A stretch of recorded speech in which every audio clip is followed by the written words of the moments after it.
बच्चों, अगर आप फिजिक्स बहुत ही आसान भाषा में और इनोवेटिव तरीके से पढ़ना चाहते हैं तो आप एकदम सही जगह पे हैं। आपको बहुत मज़ा आने वाला है, तो तैयार हो जाइए कॉपी पेन लेकर और नोट्स बनाते चलिए।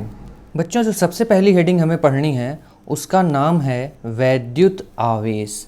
वैद्युत आवेश किसी पदार्थ का वह मौलिक गुण है जिसके कारण वस्तुएं वैद्युत बल आरोपित करती हैं तथा वैद्युत बल का अनुभव करती हैं। इसको एक एग्जाम्पल से समझते हैं। जो एक्सपेरिमेंट आपने खेल खेल में बचपन में किया होगा, यदि आप एक स्केल ले लें और उसको अपने बालों से रगड़ें तो आप देखते हैं उसके बाद उसके अंदर एक गुण आ जाता है और इस गुण के कारण वह कागज़ के छोटे छोटे टुकड़ों को अपनी ओर आकर्षित करने लगता है। ये जो आकर्षण बल है इसका नाम है वैद्युत बल। ये जो गुण आया है इस स्केल में जिसके कारण इसने वैद्युत बल लगाना प्रारंभ किया है, इस गुण का नाम है वैद्युत आवेश। और इस वैद्युत आवेश के गुण के कारण ये जो स्केल है ये वैद्युत बल आरोपित करना प्रारंभ कर देती है। ये जो घटना है इसको हम एक तरह से वैद्युत घटना कह सकते हैं। अगर आप एक और एक्सपेरिमेंट याद करें जिसके बारे में क्लास 10th में पढ़ा था, अगर हम किसी चालक में वैद्युत धारा प्रवाहित कराते हैं तो उसके चारों ओर एक चुंबकीय क्षेत्र उत्पन्न हो जाता है। चुंबकीय क्षेत्र तभी उत्पन्न होता है जब इसमें धारा प्रवाहित हो रही है। धारा प्रवाहित होने का मतलब है कि आवेश गति कर रहा है, क्योंकि धारा का सूत्र क्या होता है, I = Q/T। जब आवेश गति करता है तो Q/T, इसी को हम कहते हैं वैद्युत धारा। तो जब किसी चालक में वैद्युत धारा प्रवाहित होती है तो उसके चारों ओर एक चुंबकीय क्षेत्र उत्पन्न हो जाता है। इसको हम एक तरह से चुंबकीय घटना कह सकते हैं।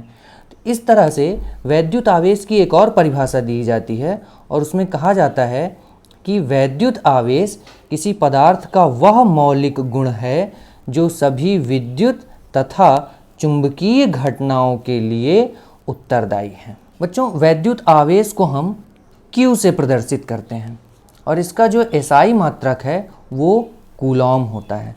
जैसे मान लीजिए किसी क्वेश्चन में आपसे कहा जाए कि किसी वस्तु के ऊपर 5 कूलॉम आवेश है तो आप लिखेंगे Q = 5 कूलॉम। किसी वस्तु के ऊपर 10 कूलॉम आवेश है तो आप लिखेंगे Q = 10 कूलॉम। Q क्या है, आवेश है, और कूलॉम उसका मात्रक है। इसकी विमा 80 होती है। आप इसको बहुत आसानी से कैलकुलेट कर सकते हैं।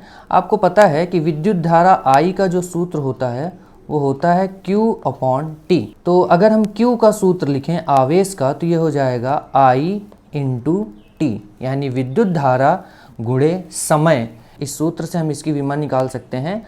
I की विमा होती है A, विद्युत धारा की विमा A होती है, और समय T की विमा होती है T। तो इस तरह से आप देखते हैं कि आवेश की विमा कितनी होती है, AT। अगली हेडिंग है आवेश के प्रकार। तो आवेश 2 प्रकार के होते हैं। बेंजामिन फ्रैंकलिन ने इनका नामकरण किया था और उन्होंने कहा कि एक प्रकार का आवेश जो है उसको हमें धन आवेश कहना चाहिए और दूसरे प्रकार का जो आवेश है उसको हमें ऋण आवेश कहना चाहिए। उन्होंने बहुत सारे एक्सपेरिमेंट किए और ये बताया कि जो सजातीय आवेश हैं वो एक दूसरे को प्रतिकर्षित करते हैं, जबकि विजातीय आवेश एक दूसरे को आकर्षित करते हैं। सजातीय आवेश का मतलब होता है एक तरह के आवेश, जैसे यहाँ पर आप देख रहे हैं इस डायग्राम में, ये धन आवेश और ये धन आवेश एक दूसरे को प्रतिकर्षित कर रहे हैं, एक दूसरे के ऊपर प्रतिकर्षण बल लगा रहे हैं। इसी तरह से ये ऋण आवेश और ऋण आवेश दोनों एक ही प्रकार के आवेश हैं, ये भी एक दूसरे के ऊपर प्रतिकर्षण बल लगा रहे हैं। तो ये कौन सा बल है, प्रतिकर्षण बल, और ये आवेश कैसे हैं, ये सजातीय आवेश हैं। जबकि आप देखेंगे इस एग्जाम्पल में एक धन आवेश और एक ऋण आवेश दोनों विपरीत प्रकार के आवेश हैं, यानी विजातीय आवेश हैं और एक दूसरे के ऊपर आकर्षण बल लगा रहे हैं।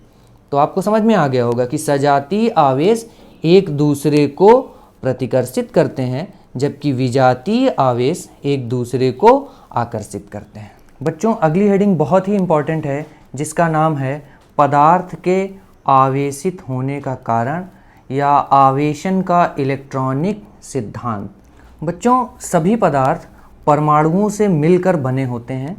परमाणु के केंद्र में एक नाभिक होता है जिसमें प्रोटॉन तथा न्यूट्रॉन बंधे हुए होते हैं, जबकि नाभिक के चारों ओर इलेक्ट्रॉन विभिन्न कक्षाओं में चक्कर लगाते हैं।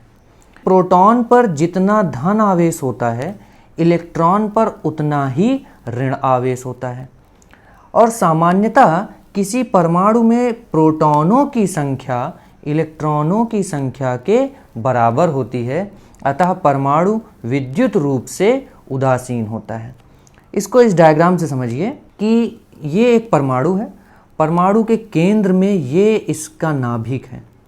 नाभिक में आप देख रहे हैं कि प्रोटॉन और न्यूट्रॉन एक दूसरे के साथ मजबूती से बंधे हुए हैं, जबकि इसके चारों ओर ऋण आवेशित इलेक्ट्रॉन विभिन्न कक्षाओं में चक्कर लगा रहे हैं। जितने नाभिक के अंदर प्रोटॉन हैं, जब उतने ही बाहर इलेक्ट्रॉन चक्कर लगा रहे हैं, तो इस परमाणु का जो नेट आवेश होगा वो शून्य होगा, या ये परमाणु विद्युत रूप से उदासीन होगा। अब अगर हमें इसे आवेशित करना है या किसी भी पदार्थ को जब आवेशित करना होता है, तो हमारे पास एक ही तरीका है कि हम इलेक्ट्रॉन की संख्या को बदल सकें, क्योंकि प्रोटॉन नाभिक में बहुत मजबूती के साथ बंधे हुए होते हैं। तो हम प्रोटॉन को ना तो नाभिक से बाहर निकाल सकते हैं, ना तो किसी दूसरे प्रोटॉन को नाभिक में भेज सकते हैं। तो हमारे पास एक ही तरीका बचता है कि हम इलेक्ट्रॉनों को स्थानांतरित करें। अगर हम किसी परमाणु से एक इलेक्ट्रॉन निकाल लें, तो इस परमाणु में इलेक्ट्रॉनों की कमी हो जाएगी। इसमें इलेक्ट्रॉन बचेंगे 3 और प्रोटॉन बचेंगे 4। तो इस परमाणु के ऊपर कैसा आवेश आ जाएगा? धन आवेश आ जाएगा। यदि हम इलेक्ट्रॉन निकालने की बजाय इस परमाणु को एक इलेक्ट्रॉन दे दें, अगर हम इसको एक इलेक्ट्रॉन देंगे तो यहाँ पर इलेक्ट्रॉनों की संख्या अधिक हो जाएगी और प्रोटॉनों की संख्या कम हो जाएगी। तो इस परमाणु के ऊपर ऋण आवेश उत्पन्न हो जाएगा। वही बात यहाँ पर समझाई गई है कि जब किसी भौतिक प्रक्रिया के द्वारा इलेक्ट्रॉन एक वस्तु से दूसरी वस्तु में स्थानांतरित किया जाता है, तो जिस वस्तु से इलेक्ट्रॉन गए हैं उस पर धन आवेश उत्पन्न हो जाता है, जिस वस्तु पर इलेक्ट्रॉन आए हैं उस पर ऋण आवेश उत्पन्न हो जाता है। यहाँ पर किसी वस्तु के आवेशित होने के लिए प्रोटॉन कतई उत्तरदायी नहीं है। प्रोटॉन का इसमें कोई योगदान नहीं है। प्रोटॉन हमेशा नाभिक में बंधे हुए रहते हैं। अर्थात किसी वस्तु के आवेशित होने का कारण क्या है? इलेक्ट्रॉन का स्थानांतरण। बच्चों, इस वीडियो में हमने जो भी पढ़ा है उसको हम इस माइंड मैप की हेल्प से याद रख सकते हैं। आप भी इस माइंड मैप को अपनी कॉपी में बना लीजिएगा, जिससे आपके लिए रिवीजन करना आसान हो। सबसे पहले बात हुई वैद्युत आवेश की। वैद्युत आवेश क्या है? वैद्युत आवेश पदार्थ का मौलिक गुण है और इसके कारण क्या होता है? वो पदार्थ वैद्युत बल आरोपित करता है। उसके बाद वैद्युत आवेश का मात्रक क्या है? तो वैद्युत आवेश का मात्रक है कूलॉम। इसकी विमा क्या होती है? तो इसकी विमा होती है AT। फिर हमने बात की कि वैद्युत आवेश कितने प्रकार का होता है? तो वैद्युत आवेश 2 प्रकार का होता है, एक है पॉजिटिव और एक है निगेटिव। फिर हमने ये पढ़ा कि सजातीय आवेश यानी पॉजिटिव पॉजिटिव या निगेटिव निगेटिव एक दूसरे को प्रतिकर्षित करते हैं, जबकि विजातीय आवेश एक पॉजिटिव और एक निगेटिव एक दूसरे को आकर्षित करते हैं। यहाँ पे डायग्राम भी बना हुआ है। पॉजिटिव पॉजिटिव एक दूसरे को प्रतिकर्षित कर रहे हैं, निगेटिव निगेटिव एक दूसरे को प्रतिकर्षित कर रहे हैं, जबकि पॉजिटिव निगेटिव एक दूसरे को आकर्षित कर रहे हैं। फिर हमने बात की कि किसी वस्तु के आवेशित होने का कारण क्या है, तो उसका कारण इलेक्ट्रॉनिक सिद्धांत के अनुसार समझाया जाता है, जिसमें यह बताया गया कि किसी भी वस्तु के जो आवेशित होने का कारण क्या है? इलेक्ट्रॉन का स्थानांतरण है। अगर किसी वस्तु के ऊपर धन आवेश आया है, इसका मतलब है कि उसमें इलेक्ट्रॉन की कमी हो गई है। यदि किसी वस्तु के ऊपर ऋण आवेश आया है, तो इसका मतलब है कि उसके ऊपर इलेक्ट्रॉन की अधिकता हो गई है। बच्चों, हमारा जो दिमाग है वो हमेशा इन्फॉर्मेशन को इमेजेस के रूप में याद रखता है, पिक्चर के रूप में याद रखता है। तो जब हम इस तरह का माइंड मैप बना लेते हैं तो हमें चीज़ों को याद करने में आसानी होती है। इस तरह का माइंड मैप आपको हर एक जगह पर जहाँ भी आपको ज़रूरत पड़ेगी थ्योरी पोर्शन में, हम आपको इस तरह का माइंड मैप उपलब्ध करा देंगे।